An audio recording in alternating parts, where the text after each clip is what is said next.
Well, thank you, Mr. Chairman, and thank you for all your witnesses for being here today.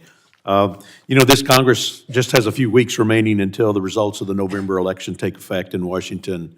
2 years ago, Americans flipped the House majority from Democrat to Republican, and this year they flipped the Senate and the White House.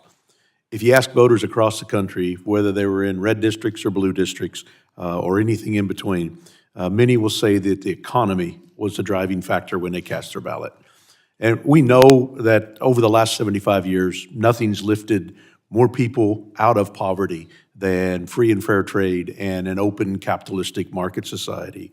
And tariffs are part of that to help it's a tool to help address and make sure that we do have free and fair trade. A lot of times countries, as we've seen, will have a stated goal of having free and fair trade, but they don't always follow up with that with the actual letter of the law in terms of the way they implement it, whether it's restrictions, whether it's licensing agreements, whether it's just flat out rejection of some imports that show up on their shores. So today we're standing here and we're looking at 4 years of two different administrations to compare with. And if we talk about the pocketbook issues as a top priority for so many Americans, inflation stands out as that problem. Under President Biden, the average year-over-year inflation rate was 4.99%. Under President Trump, that was 1.91%. And the truth is, if you add a cumulative amount, it was even worse over 4 years than what those yearly averages look.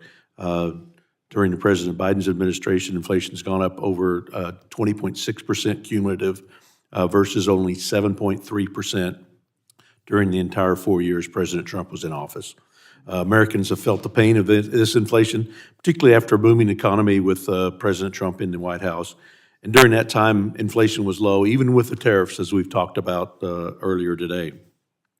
So with my colleagues and some of the political pundits trying to scare the public into just rejecting the economic agenda, it's important to remember that Americans do remember the truth because they saw it every time they went to the grocery store, paid a utility bill, or filled up their gas tank. The truth is, tariffs are one of those tools that a president can use to help negotiate with allies and strengthen national security. If used strategically, they can help build our economic prosperity and bring in foreign countries to the negotiating table, creating new trade agreement opportunities, and prevent bad actors from manipulating our markets or threatening our security. Mr. Ferry, we saw vastly different economies and inflation rates under the two previous, our current and former president, despite President Biden keeping most of President Trump's tariffs intact. Would you agree that the concerns raised by my colleagues aren't necessarily as relevant based on what we've seen, and that the spending and poor economic agenda pose a far greater a threat to American consumers than the tariffs that President Trump has talked about? I would certainly agree that the inflation performance of the Biden administration was terrible and is one of the reasons why your friend to the right is about to become chairman of the committee. However, what I would say, and I agree with what's been said about consumption taxes, and I agree with some of the things Brendan Duke has said as well, but the overriding fact, Congressman, is that today the Chinese manufacturing sector is more than 2 times the size of the U.S. manufacturing sector. We gave some wonderful Javelin shoulder-resting handheld weapons to the Ukraine. Within weeks, we'd run out of the missiles that those Javelins shoot. Why? Because the parts come from Asia. And it's not true that the prosperity of this country over the last 100 years is due to free and fair trade. The prosperity of this country over the last 100 years is due to industries that innovate and create high productivity jobs and high productivity, highly competitive products. We've lost a lot of that through bad policies and also just through the aging of these industries. We need to take action to get those things back. The Trump tariffs in the first administration were actually not sufficient to bring back enough of those industries, and I applaud President Biden for increasing them, particularly on EVs, because we would lose our entire automobile industry if we allowed China to take over the world market for EVs. That's a choice we've got to make today, and the choices we have to make are to take policies to benefit those high productivity sectors, which are mostly manufacturing.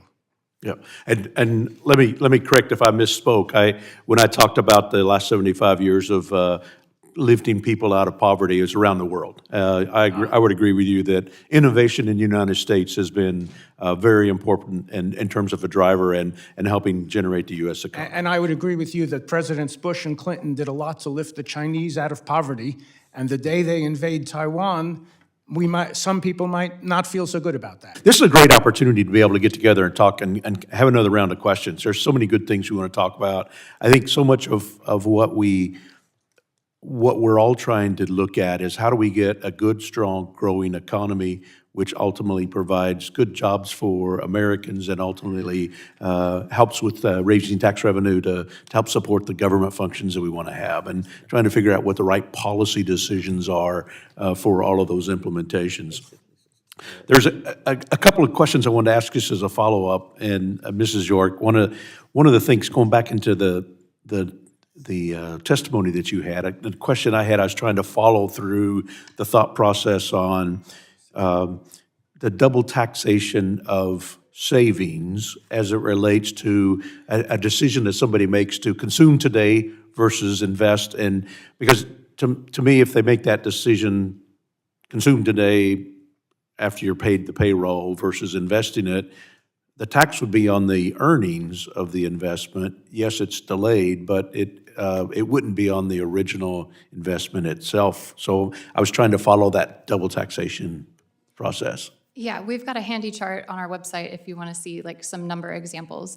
But essentially, when you pay tax when you earn your money, that reduces how much you've able to put into savings. And then when you pay tax again on the return to that, it further reduces it compared to a tax where you either, like a 401k, you get to deduct that saving up front and then pay tax on the total withdrawal at the end, or like a Roth IRA, you've already paid tax on your income, you save it, and then you don't pay tax again when you make your withdrawal.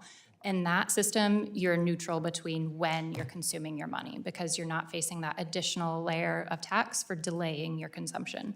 But if we do put that additional layer of tax on the returns when you've already paid tax on your principal, that's further reducing what you would be able to consume in the future. So it discourages that saving activity. It's similar to what we see under the corporate tax where you don't get to fully deduct the cost of your investment immediately. So the tax falls on that investment and increases the cost of capital, very similar to double taxing saving at the individual level. All right, thank you. Mr. Ferry, at the end of my previous round of question, you'd made a comment that really stood out in terms of that China's manufacturing base is double United States, and that goes to highlight a lot of what I was trying to highlight as we're talking about how do we incentivize free and fair trade and making sure that we have open markets that people can engage in a capitalist society and moving forward.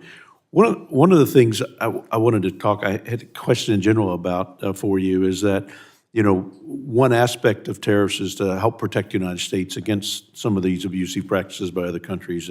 We've had major concern about the Chinese Communist Party stealing intellectual property for decades. And now, as Mr. Schweiker pointed out, in terms of we've started this round robin of multiple subsidizing. China's doing a super deduction for research and development expensing, which makes the United States even more vulnerable. How do you think tariffs or other trade tactics can be used to protect United States intellectual property in future years?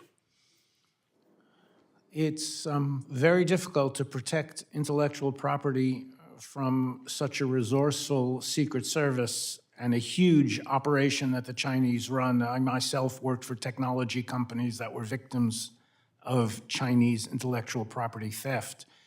I don't think tariffs are the central weapon to protect against that. There are export controls and there's better security, but what you have to understand, and I think we sometimes don't take a strategic enough view. We have to step back and we have to say to ourselves, in a world like this where we run $1 trillion trade deficit, China runs $1 trillion trade surplus, and you've got other countries also exploiting our propensity to consume rather than produce, how do we rebuild our economy? And the way we do that is we rebuild sectors that are strategic, and semiconductors are one sector. There are many, many sectors that are strategic, and yes, there'll be duplication. China will be doing its own, as they are, and it's mostly, to an incredible extent, it's based on technology that was developed here, often in Silicon Valley, and stolen.